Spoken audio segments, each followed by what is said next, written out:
Coming up on News Live at 6, the Fall Career and Internship Fair begins tomorrow. We have more on what opportunities students can expect from employers.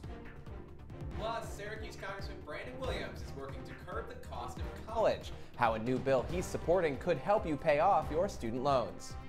And election week begins for Student Association. We have more on what that means for SU students. News Live at 6 starts right now. This is CitrusTV News Live at 6, your campus news leader.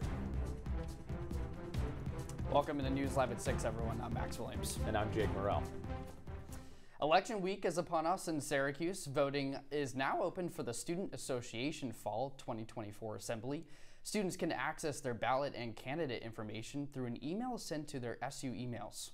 Student Association handles funds for various organizations on campus. We spoke with the president of Student Association, Ermin Nolivos, who shares the importance of voting.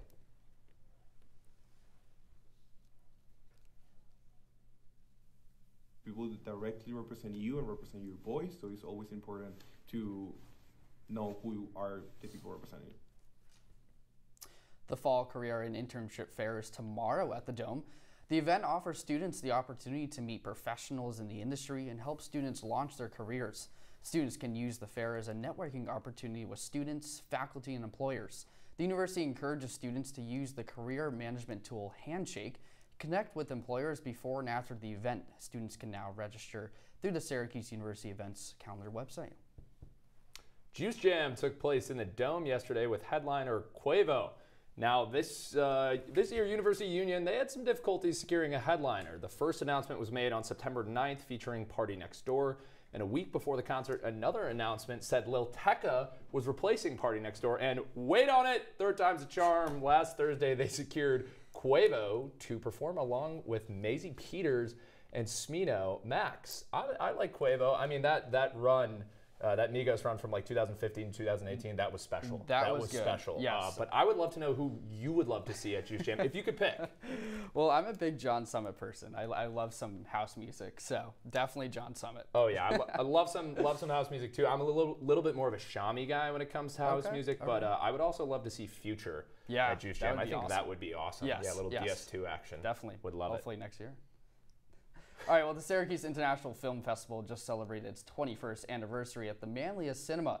Our Olivia Rodriguez was there over the weekend. There's something exciting about the smell of fresh popcorn at the movie theater. It's a place that combines the old with the new, making it the perfect spot for this year's Syracuse International Film Festival. Welcome to Manlius Cinema, one of the oldest and most iconic theaters in the area. And today, they will be holding Syracuse International Film Festival's 21st anniversary and their weekend of celebrations. For 21 years, the festival has held events, panels, and screenings for anyone in the area to enjoy. Jody Manning and Dan Straub, the directors of Steam High School, served on this year's Film 101 panel. To them, the festival is one of the best ways to educate young people about the importance of the film industry. I love when people come together and they're actually talking about creating more of these events so we can collaborate in the film industry. SIF's vision is to enrich the Syracuse community through local, national, and international filmmaking. Partnering with local theaters like Manlius Cinema has allowed their message to reach people they never expected. It's just so amazing being able to see different people come together, and it's like a hot spot for all the creatives in the area, and you see different people mesh together and everyone's visions, and it's just so cool. With this year's festival coming to a close, there is still a constant focus on building up the community, inspiring young people, and embracing creativity. Hoping to uplift, entertain, inform, and inspire, the Syracuse International Film Festival has something for everyone. Olivia Rodriguez, CitrusTV News. Olivia, thank you. Moving on now, the New York State Police warns the public of a nationwide sextortion scam. Scammers are using people's emails to coerce payments. Some of their tactics include stating to have a victim's personal information and images of victims viewing pornographic material. Scammers are forcing victims to make payments in Bitcoin to avoid having their personal accounts released to the public. The police are encouraging the public not to engage with these emails and to report them through the FBI Internet Crime Complaint System. And a former pastor in Oneida County was sentenced to 3 years in federal prison for child pornography possession on Friday. The man uploaded several videos to a cloud storage account that he controlled in March of 2022. He admits that he purged previous collections periodically before downloading more child pornography. 2 stabbings happened yesterday on Marshall Street. Police were called about a fight involving 19-year-old Ziani Williams, which broke out near Lucy Blues and Popeyes. Police soon detained her and charged Williams with assault and criminal possession of a weapon connected to the stabbing. A 19-year-old woman and a 22-year-old man were injured and taken to Upstate University Hospital. Both are expected to survive. No one involved in the stabbing is affiliated with the university. Well, you'll only find us here on Citrus TV. Syracuse Congressman Brandon Williams says he is co-sponsoring a new bill aimed at helping college students pay off their debt. He shared the details in an exclusive interview with our political anchor, Luke Radel. Luke, if this legislation is passed, how could this help students here at Syracuse University? Yeah, the goal of this bill, which is H.R. 9441, is to cap interest rates on those student loans. We all know that interest rates have been going up and up and up recently, and for many students, the amount of money that they're paying off in interest is sometimes more than what the college cost in the first place. That's the point of this bill that was first introduced by Florida Representative Jared Moskowitz. If we take a look at some of the details as to what this bill entails, it would cap some federal student loans, that would be federal direct loans, unsubsidized standard loans, and those plus loans at 3% or less in those interest rates for borrowers. Like I said, this is a bipartisan bill that is making its way through the House of Representatives. So far, Williams is just the second co-sponsor after Florida Republican Representative Anna Paulina Luna. But Williams says that he hopes that this will address the ongoing student debt crisis. And Luke, when you spoke with the congressman, what did he say about why he's supporting this bill? Yeah, he says that this is kind of a responsible middle ground to a lot of the solutions so far that have been proposed. I want to show you a statement that the congressman gave to Citrus TV News exclusively. Like you said, it's the first time that this has been shown. He talked about how this is a responsible way to solve the ongoing crisis relating to student debt. And he says that, quote, capping interest rates at 3% protects students from the kind of predatory loans that stick around long after graduation. He's also sponsored bills that would hold colleges accountable if students go into the career after college and don't make enough money to be able to pay off those loans. He does not support the plan that has been put out by the Biden White House, which involves forgiving or wiping away all of the student debt for those on federal loans. He's referred to that as a scheme to buy votes, Jake. All right, very interesting. Thank you so much, Luke. Oh, I apologize. We have one more question. What did the congressman say about why he's supporting this bill? Yeah, if you take a look, he's talking about how it will responsibly address the student debt crisis to ensure that the, quote, sheer amount required in interest payments does not impede students' ability to pay down the original loan in the first place. Okay, awesome. Thank you so much, Luke. Yeah. Well, a human case of Eastern equine encephalitis virus has been confirmed at upstate New York. This marks the state's first human case of the virus since 2015. The New York State Department of Health is advising New Yorkers to take protective measures to avoid mosquito bites. Most people infected by EE will not develop symptoms. However, severe cases may include headaches, fevers, chills, and vomiting. People of all ages are prone to the infection, but people over 50 and younger than 15 are at higher risk. 2 nuclear reactors in Oswego County shut down unexpectedly this morning. Officials with the U.S. Nuclear Regulatory Commission say the shutdown is due to a fire in an electrical breaker in the turbine building. The area impacted was part of the non-nuclear portion of the plant. The U.S. NRC says that the nuclear plant also automatically shut down due to a grid disturbance. Exit 36 on the New York State Thruway for both eastbound and westbound directions is closed starting today. The closure is to facilitate the installation of noise barriers along the I-81 northbound. Motorists are advised to follow the detour route that directs traffic to I-81 southbound to exit 25. The 2 ramps plan to reopen around 5 p.m. on Friday. Syracuse can expect to see more road closures as the plan to reconstruct the viaduct is underway. And just to note that the construction activities are weather dependent, so hopefully that rain we're seeing doesn't delay the process. I am not a fan of traffic nor rain. So. Not a fan of traffic or the rain either. Well, the national average for a gallon of gas has seen no change due to the oncoming hurricane season. New York State continues to see a decline in prices, and the arrival of Hurricane Francine in the Gulf Coast, thinking about golf today, in the Gulf Coast created some temporary issues for nearby oil production and refining. The pump prices will likely continue to decline as Hurricane Francine dissipates. And speaking of driving, weather, all of the above, I'm going to have to drive home today. Yeah. So I would like to know if the roads are still going to be slippery and if I'm even going to be able to make it. I know. Well, I'm walking them, so hopefully it's dry. Hey, man, if it's raining, maybe I'll give you a ride. But I would love that. But to tell us if it is our weather anchor, Isabella Galan. Bella.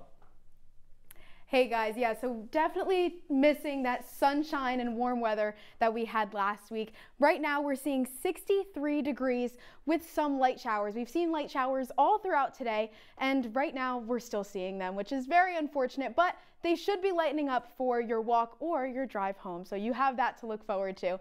Looking across the region now, most of the temperatures are pretty uniform. Syracuse sitting at 66, pretty much right in the middle. The lowest being 60 degrees in Cortland and 68 degrees in Rochester. So pretty uniform temperatures all throughout the region. Now again, looking to tonight, we are seeing some clouds. So no rain in the future for at least tonight and into tomorrow. I'll have more on your 5-day forecast in a little bit later in the show. But today, all you can really expect is that 61 degree temperature as well as some clouds in the sky. That's all I got for you right now, but a little bit later, I'll have your full 5-day forecast. Thanks, Belle. Looking for those cool temperatures at night. Well, Syracuse locals gathered on Sunday for the Battle of the Brunch to raise money to the CNY Diaper Bank. Guests had the opportunity to vote on their favorite dishes with a panel of local celebrity judges. The National Diaper Bank Network reported in 2023 that over 45% of U.S. families with young children struggle to afford diapers. 100% of the proceeds were donated to the CNY Diaper Bank. And New York State troopers found more than 100 pounds of marijuana and several brass knuckles while conducting a routine traffic stop. Troopers observed brass knuckles on the front passenger floor. They further searched the vehicle and recovered around 106 pounds of cannabis located inside numerous duffel bags in the backseat and in the trunk. Both the driver and the passenger were charged with criminal possession of cannabis in the 1st and 4th degree. A justice of the Geddestown Court in Onondaga County resigns while under investigation by the New York State Commission. John Kinsella resigned from office by a letter on August 26 and agreed to never seek or accept judicial office in the future. The commission informed Kinsella that it was investigating a complaint that poor health was preventing the proper performance of judicial duties. Kinsella has been a justice of the Geddes Court since 2001, with his last day being next Monday. Coming up on News Live at 6, congressional leaders agreed to fund the government to avoid a partial shutdown. We'll tell you what the holdup was. And Lebanon faces their deadliest day in years. More on what Lebanon and Israel have to say. All that and more coming up after these messages.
Jason, let's go see your room.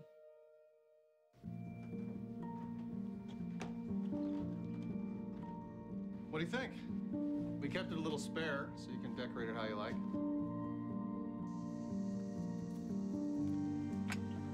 Dinner! Go. Excellent. Soccer is fun. Yeah, I saw you guys out there. We're the family. Yeah! Oh, I thought you were on my team.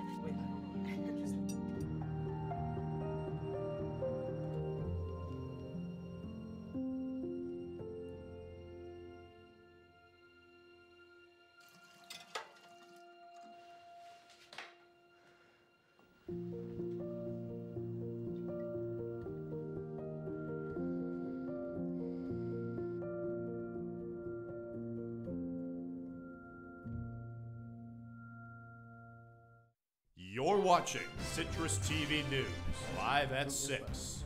with Jake Morel, Max Williams, and Isabella Galan. Now, your campus news leader continues. Welcome back, everyone. Multiple shooters opened fire Saturday evening at an entertainment district in Birmingham, Alabama. This shooting left 4 people dead and 17 injured. However, police believe that the shooters were only targeting one person. The shooters allegedly used machine gun conversion devices, which are illegal. Detectives are working to determine who the intended target was, and the FBI is urging any people with information about the suspects to come forward. And new details have emerged from the Colorado supermarket shooting from 2021, killing 10 civilians. Shooter Ahmad Alisa has been found guilty of murder and faces life in prison. Alisa was diagnosed with schizophrenia after the attack, which his defense plead not guilty by reason of insanity. Yet the prosecution would find his actions would prove he was sane for pursuing victims in his Google searches. And congressional leaders reached an agreement yesterday to fund the government avoiding a possible partial shutdown. The spending deal funds the government until December 20th. Yeah, lawmakers have struggled to reach a point to where both sides would agree. This was one of the last major tests for Speaker Mike Johnson, depending on how the House swings in November as the Republicans have a 1-seat majority. Congress has moved a full-year spending deal until after the November 5th election. And former President Donald Trump says he won't run in the 2028 election if he loses in November. In an interview yesterday with Full Measure host Cheryl Atkinson, when he was asked about his political future, he said, quote, "That will be it. I don't see that at all." Trump became the oldest presidential nominee after Biden dropped from the race in July.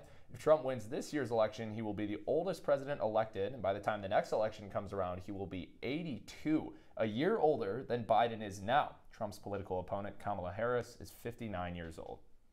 And the deadliest day in years for Lebanon today after more than 270 people were killed and over 1,000 were injured from an Israeli missile attack.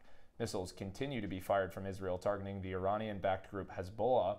Israel says it hit 800 Hezbollah targets and is telling civilians to flee areas near the group's weapons. UN Secretary General Antonio Guterres says he fears that this conflict will turn Lebanon into a, quote, another Gaza. Hezbollah acts in support of Hamas and will not stop until there's a ceasefire in Gaza. The Pentagon says that they are sending a small number of additional U.S. troops to the Middle East as this conflict increases. And when we return, I will have your full 5-day forecast. Stay with us.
My name is Jenna Cooper, and I am the relationship psychologist. My name is Paige Phillips. I am the astrologer, and this is Psych vs. Stars.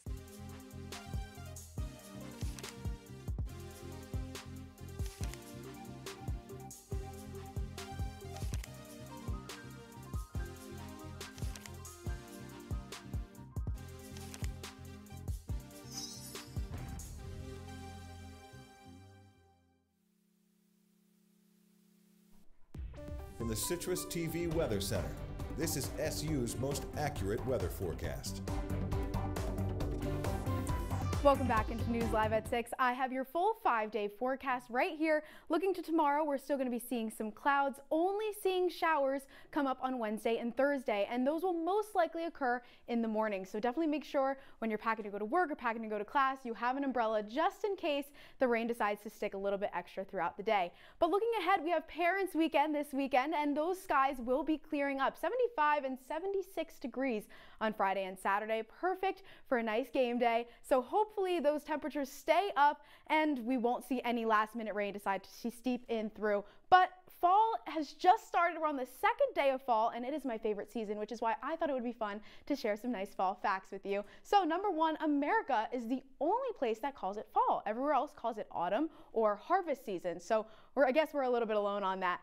Up next, pumpkins are the most craved food during the fall, which kind of makes sense because I'm probably the one stealing all of the pumpkin flavored things from Trader Joe's. So that's probably on me. But up next, we also got more people tend to fall in love in fall. Get what I just did there? And finally, there are more than 7,500 different varieties of apples, and hopefully one day I'll be able to try them all. But that's all I got right now. Back to you guys. Wow, I love those facts there. I'm really looking forward, Isabella, to your 7,500 apple quest. I will be following that closely. Maybe we'll get a special report here on Citrus TV News. But speaking of fall, an upstate New York festival is now home to the world's largest cheesecake. Kraft Heinz displayed an over 15,000-pound cheesecake this Saturday at the Cream Cheese Festival in Lowville, New York. I mean, that is crazy, Max. Yeah. The New York Guinness World Records adjudicator confirmed that the cheesecake broke the previous record by more than 5,000 pounds. The dessert features more than 1,300 pounds of cheesecake filling. I mean, this is crazy. As well as over 800 pounds of graham cracker crumbs. That is insane, Max. Jeez, sounds like a heart attack on a plate. Yeah. All right. Boeing proposed what it's called its best and final proposal for its more than 30,000 machinists that are on strike. The new offer includes raised pay and reinstated annual bonuses, among other changes. Boeing's new offer would raise general wages by roughly 30% over 4 years, compared to its previously proposed 25%. This offer is the airline's latest attempt to reach a deal with its machinists after being on strike for the past 2 weeks. All right, let's fly over the sports. I like the way you think, Max. And you know what? Sports anchor with a football. It makes sense, right? Let's go coast to coast. Stanford making the trip to Syracuse for the first time ever. How did it shake up on the gridiron? I'll tell you with sports on the other side.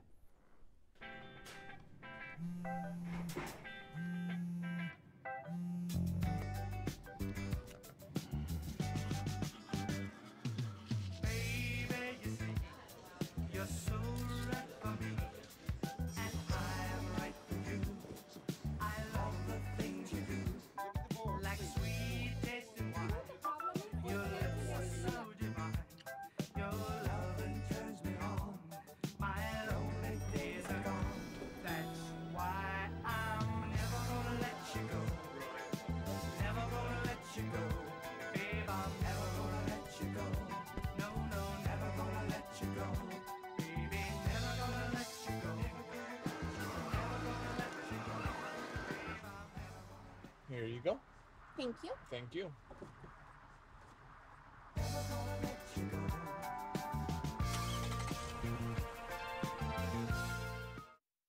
Welcome to my house. Lately, not my happy place. Everybody's pretty tired of each other. The parents were not themselves. My little brothers were morphing into small creatures. The walls were closing in. Clearly a case of too much family, too close, 24/7. And there's a lot of that going around right now. If this sounds like your house, try going someplace new. YourLifeYourVoice.org. You'll find lots of ideas to help you handle the family stresses of being confined to close quarters. YourLifeYourVoice.org. It might not get you out of the house, but it could help you find a little more breathing room.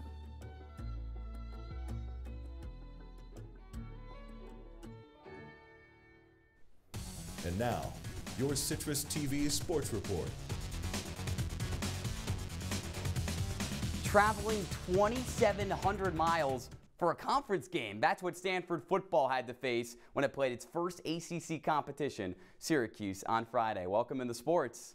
I'm Ian Nicholas. That was a little bit of a quicker trip in and out of the hands of our anchor, Jake Morel, into my hands here at the wall. But let's get to the meat and the potatoes. Syracuse football 2-0, picked up a ranked win last weekend against Georgia Tech. But off the bye, how would they respond against an opponent they've never faced, Stanford? We'll get you to the highlights, and we're going to start in the first quarter. Now, Stanford is new to the ACC this season, so a player you might not know, Alec Ayamaner. After this catch, you'll remember him. Shades of Odell Beckham. He's even wearing his old jersey number with the Giants, number 13. He silences the Dome crowd. Stanford strikes first, but Syracuse, 3 minutes to go. They take the 24-23 lead. Jackson Meeks, his first touchdown with the Orange. There's that Ayamaner guy again, though. 4th and 9, a gain of over 20 yards to set up a 39-yard game-winning kick. The Cardinal win by 1 point. We go from one kicking sport to another. Syracuse men's soccer down in Louisville last Friday, where they're looking for their first ACC win. Scoreless in the 73rd minute until a scramble in front of the net, and Daniel Burko, his second straight game with a goal. Syracuse well on its way to its first ACC victory, only 45 seconds. Oh, all right. Well, that's a set piece and a score. Louisville, a 1-1 draw. Syracuse looks to rebound tomorrow night against Cornell. Syracuse women's soccer, they did not get the win yesterday at home against number 8 North Carolina, but that's number 8 North Carolina, a team with over 20 national championships. You'll take that result if you're Nikki Adams and company. The PK from Bella Sember, the captain for the Tar Heels, did Syracuse in the 66th minute.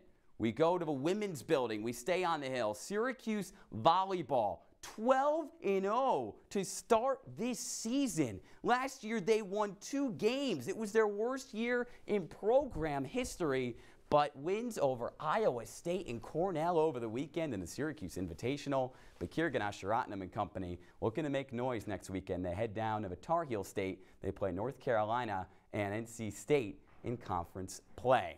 On the gridiron, the New York Football Giants' first win of the season yesterday in Cleveland. Malik Neighbors, the first-round pick at LSU. He's the real deal. 2 touchdowns. He's the youngest player to catch 2 touchdowns at 21 years old, 56 days young. Yeah, I came with the numbers. From one New York sports team to another, the Buffalo Bills, one of 2 teams tonight playing in Monday Night Football. They kick off at 7:30 against the Jacksonville Jaguars. Quarterback Josh Allen and company trying to improve to 3-0 on the young season. Max and Jake, back to you. All right, should be a good game. All right, coming up, we'll have one last look at your wake-up weather. Stay with us. Women are bad with money.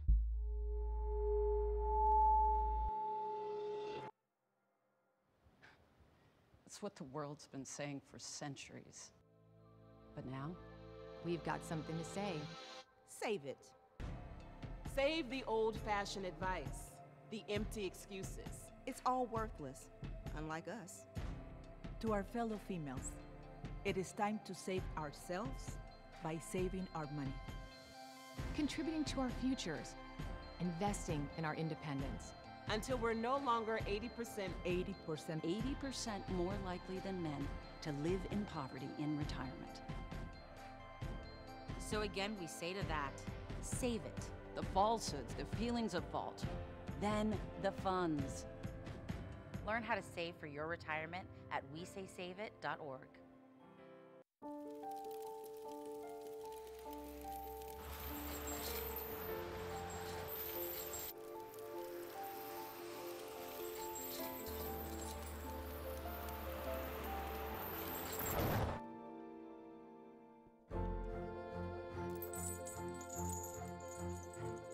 Did you know dragging chains can spark a wildfire?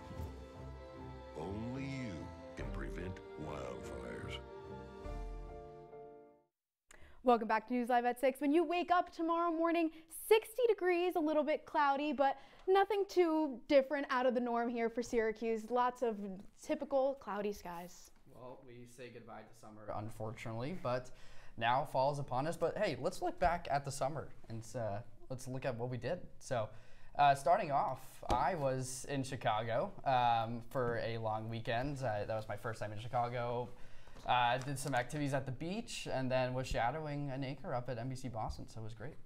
Awesome. That's Sounds like a awesome. blast. Love Yeah. Chicago. That's my home city. Here's my little summer recap. That top picture is me in Sicily. Got to see some family friends. I also worked on the Hill this summer, so that's me right with the Capitol. And then I had a big family reunion in my home city of Chicago, so that's a little selfie right there. Awesome. I also did a lot of traveling. Went to Puerto Rico, went to Disney with my family. Also got to go to the New York City Wax Museum for the first time. That was a lot of fun.